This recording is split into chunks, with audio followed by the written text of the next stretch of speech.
All right, we're about to do something pretty wild. We're going to tackle 500 years of American history, and we're going to do it in just about 5 minutes. Yeah, you heard that right. So let's jump right in. Okay, I can practically hear you thinking, 500 years in 5 minutes? No way. But stick with me. The trick is to focus on the biggest, most game-changing moments. We're going to hit the highlights to give you a super clear, super fast picture of how it all went down. So here's our game plan. We'll kick things off with the first arrivals in a new land. Then we'll dive into the fight for freedom that sparked a new nation. After that, we'll look at the deep division that almost broke the country in two. Then we'll watch its incredible rise to a world superpower. And finally, we'll see where things are headed. All right, let's rewind all the way back to the beginning. Chapter 1, a new land and a brand new start.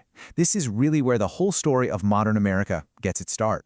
So the story often starts in 1492, right? That's when Christopher Columbus's journey kind of opened the floodgates for European exploration. But the real starting gun for what would become the United States, that's 1607. That's when Jamestown was founded, the very first permanent English colony. Everything, and I mean everything, that comes next starts right there. So, who was showing up to the party? Well, you had the big European powers, Spain, England, France, all trying to stake their claim. But here's something that's absolutely crucial to remember. This land wasn't empty, not at all. It was already home to many different nations of Native Americans. Now, out of all those countries, it was England that really laid the groundwork for the future. They set up a string of colonies right along the Atlantic coast, and there was a very specific number of them, 13. Keep that number in your head, because those 13 colonies are about to become the main characters in our story. And that brings us right to our next big chapter, freedom and a new country. Because you see, that initial dream of a better life, it pretty quickly morphed into a powerful demand to be in charge of their own destiny. As the years went by, things got tense, really tense. The relationship between those 13 colonies and their ruler, England, started to crack. The colonists felt like they were being ignored and pushed around, and all that frustration boiled over into one big, revolutionary idea. It was time to fight for their freedom. And the moment of no return, that was 1776, with the Declaration of Independence.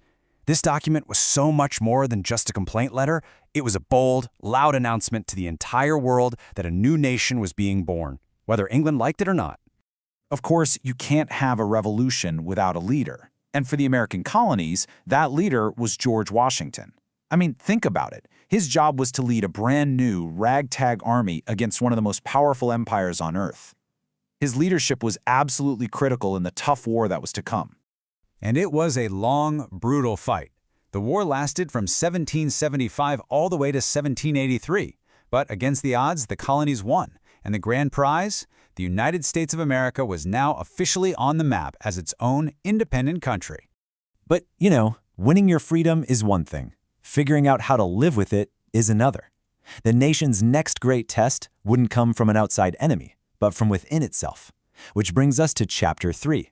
One country literally split in two. Here's the problem in a nutshell.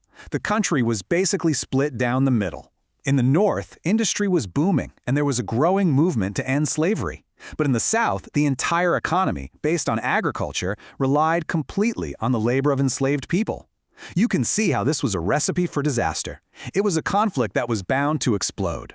And explode it did.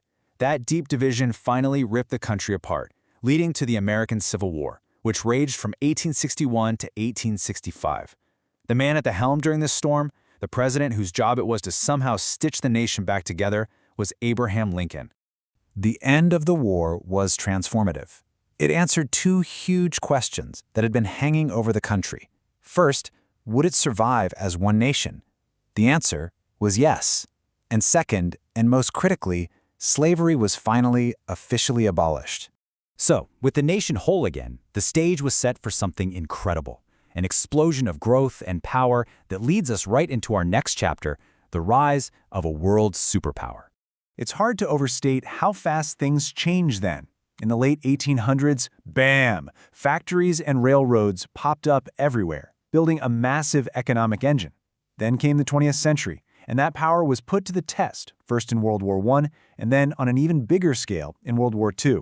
And when the dust settled from that war, America's place in the world was crystal clear. It was a global superpower. And just like that, we've arrived in the modern era. Let's dive into our final chapter, looking towards the future. After World War II, a totally new challenge emerged, the Cold War. This intense rivalry with the Soviet Union sparked a crazy technology race. I'm talking about things like the incredible moon landing in 1969. But the pace didn't slow down. Next came the internet, which, let's be honest, changed everything about how we live and connect. And today, we're right in the middle of the next big thing, artificial intelligence, which is reshaping America's place in the world all over again. Wow. Okay, that was a whirlwind tour of 500 years. So let's just pause for a second and boil this entire epic story down into 4 simple steps. Think of it like this. Step 1, it all started with a handful of colonies. Step 2, a revolutionary war turned those colonies into an independent country. Step 3, a brutal civil war tested that country and ultimately made it a truly unified nation. And Step 4, that unified nation grew and grew until it became the global superpower we know today. Simple as that. And that's it. 500 years of history, from exploration and revolution to division and incredible innovation, all in just a few minutes. It's been quite a ride, hasn't it? Which leaves us with just one last thing to ponder. If that was the story of the last 500 years, what on earth will the next 500 years bring?